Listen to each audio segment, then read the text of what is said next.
Hello everybody! As we all should know, matter can be found in three different phases: solid, liquid, and gas.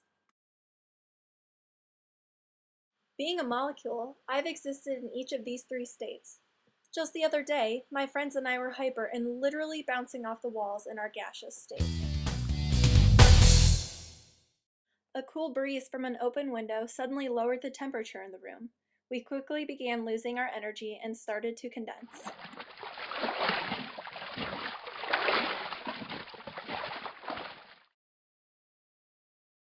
Being a water molecule, I can stay at my liquid state for a long time. If the temperature ever got to my freezing point of 32 degrees, all of my friends and I would be so cold and have such little energy that we would get real close to each other.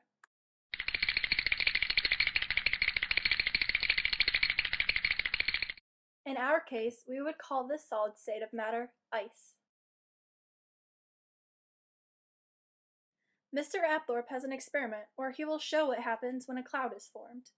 Throughout the experiment, keep in mind the terms that deal with the states of matter and how these states transition from one another.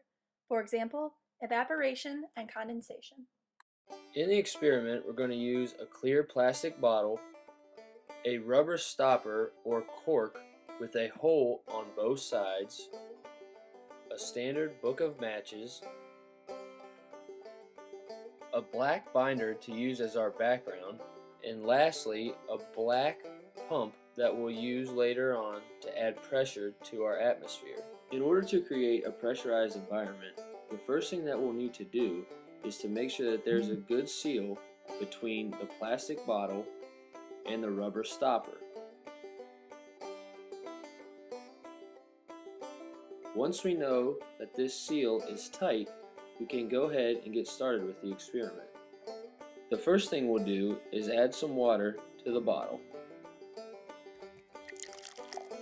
Now that the water is in place, we'll cover the top of the bottle and swish the water around to distribute the water molecules equally throughout the bottle. Now that the water has been added to the bottle, the next thing that we'll do is light a match and drop the match into the bottle. This will add dust to the atmosphere within the bottle. We quickly want to seal the bottle with our thumb. Then we will quickly add the pump so we can start adding pressure to the atmosphere inside the bottle.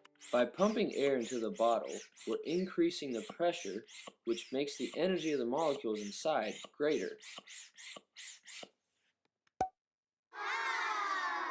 When the stopper is pulled, the higher energy water molecules inside of the bottle quickly escape to the lower energy atmosphere outside of the bottle. But why does this happen? What exactly is taking place to make the cloud form? To explore this thought, I've gone ahead and slowed down the video taken during the experiment. As we mentioned before, there is a rapid energy transfer with the molecules inside of the bottle. Since we added pressure to the bottle with the pump, some of the liquid water molecules within change state and become water vapor. As shown, this change in the atmosphere actually lowers the temperature needed for evaporation to take place. When the rubber stopper is pulled, the water vapor molecules inside of the bottle escape to the atmosphere outside of the bottle. This rapid change in the atmospheric pressure causes the water vapor to quickly condense and form a cloud.